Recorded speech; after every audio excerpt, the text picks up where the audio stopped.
Good afternoon. Good afternoon. This is a meeting of the House Rules and Executive Nominations Committee. We have bill hearings on 2 bills, and we have some re-referrals and some appointments under our executive nominations designation. So, Could I say a couple words? absolutely. Just a second. I'm just about to start. And I want to acknowledge my vice chair, Delegate Marvin Holmes, who has been the vice chair of this committee for many, many years, as long as I've been chair, I think. And we really have been a good team. So I'm going to I recognize the vice chair. Thank you, Madam Chair. And I appreciate the opportunity you recognizing me. I just wanted to say a couple of words to all of you here. Ann Healy is my vice chair. I'll let you all borrow her, but she's my vice chair. She has been in office now for quite a while, and we are so sad to see her depart. She's been an instrumental person in the General Assembly for a very, very long time, in many different positions. She's actually in Ways and Means for a while, vice chair of one of the committees there in Ways and Means. And I remember before I got elected, seeing her frequently at the Franklin and Eleanor Roosevelt Democratic Club back in Greenbelt, and began to recognize how valuable she was there. She's been in many organizations, and one of the things that I find very interesting is that Ann was a member of the Maryland Bicycle and Pedestrian Caucus. And I'm hopeful that now that she's retiring, she'll have an opportunity to learn how to ride a bicycle. This will be a perfect opportunity for her to do that. And we all, Ann, just want to make sure that you understand how appreciative we are of you and your service. You have made an impact on everyone's life that you have come in contact with, because of your personality and your go to it and stick-to-itiveness. And as I said earlier, you bring a historical content to this General Assembly that most of us cannot. And the part that I like about it the most is that you remember the details about the persons you have met. And we are all going to remember the details of the impact that you had on our lives. So with that, Delegate Healy, thank you for your service. Thank you very much. I go back to, we're back in business now. This is the Rules Committee. I do also want to thank Chair Corman for the use of his committee room for our meetings. As you know, the Rules Committee does not have its own committee room at this time, maybe someday, but at this moment, we are happy to and grateful to the chair of E&T to allow us to use this room and all of its facilities so that the public can watch what we're doing. And with that, we have 2 bills before us for a public hearing.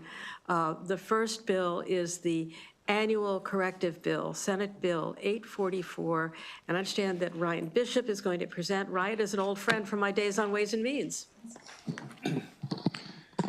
Thank you, Madam Chair, and Mr. Vice Chair, and I'll testify briefly, and then if you'll allow me 30 seconds of personal privilege to acknowledge you as well. So good afternoon, I guess it is now. I am Ryan Bishop, the Director of the Office of Policy Analysis for the Department of Legislative Services. Senate Bill 844 is the annual corrective bill. It basically corrects omissions and errors in the annotated Code of Maryland, as well as in uncodified laws. There are no fiscal or operational impacts to the corrective bill, so we would ask for your favorable recommendation on the bill. And if I may, Madam Chair, we've known one another a long time. I was staffed to Ways and Means for many years while you were Vice Chair. You have always been a steadfast advocate for your constituents and for the issues that you care about, like everyone else in this room. Best wishes to you and congratulations to you, and you will be missed. Thank you, Ryan. Are there any questions for the witness on this bill? Seeing none, thank you very much. you all. That concludes the public hearing on Senate Bill 844. We'll now move to House Joint Resolution 10, Delegate Long.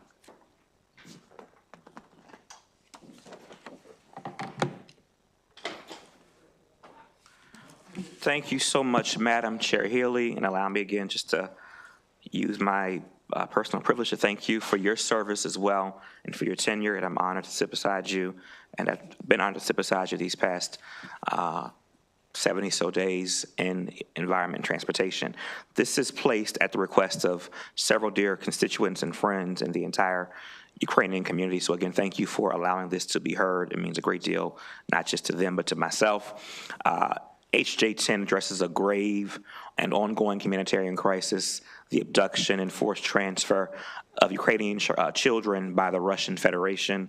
Since 2022, nearly 20,000 Ukrainian children have been forcibly deported or transferred, with 19,915 cases formally verified by Ukraine's Ministry of Justice. And this crisis is not slowing down. Today, over 1.6 million Ukrainian children living in Russian-occupied territories remain at risk of indoctrination and militarization. And this is not a series of isolated crises or incidents. It's a coordinated system. Investigations have identified at least 210 sites where children have been taken. And at these locations, more than 60% of children are subjected to re-education, and at least 18% are exposed to militarization efforts. Let me be very clear. This is not a foreign policy issue. This is a moral issue. The United Nations has concluded that these actions amount to crimes against humanity by deporting, forcibly transferring, and enforcing the disappearance of children. And tragically, most of these children have not made it home. Of the cases confirmed, 80% of children have not been returned, and to date, just over 2,000 children have been successfully returned to Ukraine. And 95% of these returns were led by Ukrainian civil society and government efforts, not formal diplomatic processes. In one documented case, at least 46 children, all under the age of 5, were taken by Russian soldiers from Kyrgyzstan Children's Home in 2022 to Crimea and placed for adoption into Russian families, including one adopted child by Sergei Mironov, a former chairman, the Russian parliament, and a close ally of Vladimir Putin. At the same time, Russia is investing heavily in expanding this system. Its youth programming budget has increased by 84%, now exceeding $1 billion. Nearly 400,000 Ukrainian children have been placed into state-controlled or parliamentary youth organizations, including the movement of the First and Youth Army. HJ 10 is about whether we as a state are willing to stand on record when clear violations of human rights are occurring, as we have done in times past.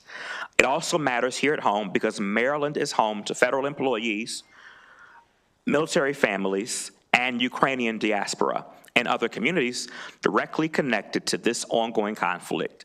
The stability of the international system and our commitment to human rights has real implications for our residents.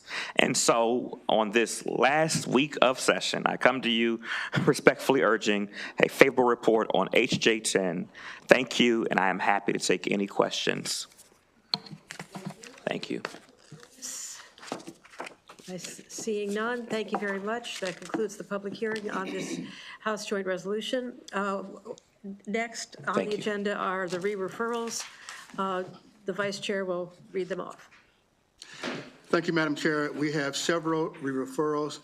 This would be SB 769, University System of Maryland Academic Facilities Bonding Authority, SB 890, Insurance Captive Insurers, Premium Receipts Tax Moratorium and Study, SB 947, Maryland Transit Administration Reform Act, SB 1007, Prior Authorization of State Debt Alterations.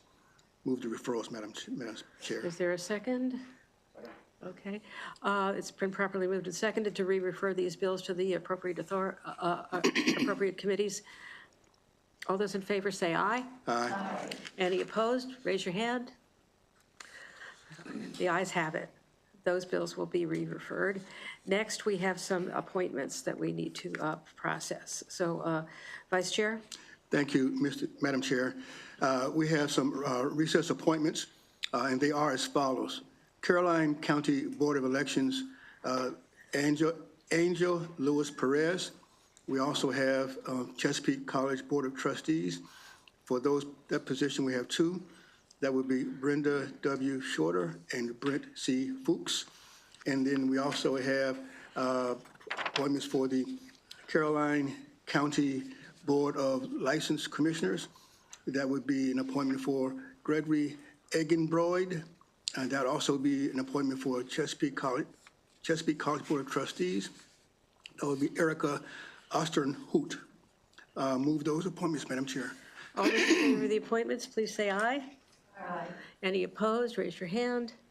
Seeing none, the ayes have it, and those appointments will be referred to the General Assembly. They'll be on the floor for a vote soon. I think that, I think we have to vote on the corrective bill as well, because that's an annual thing, and we're probably not going to meet again. So, Senate Bill 844, all those in favor of the corrective bill, please say aye. Any opposed? Aye. We want to make corrections. Thank you. That's, the ayes have it. And I think we're finished with our business for the day. And I know we have to be on the floor at 3 o'clock. So is there room for we have a motion for an adjournment? Second. All those in favor say aye. Aye. The ayes have it. We're adjourned.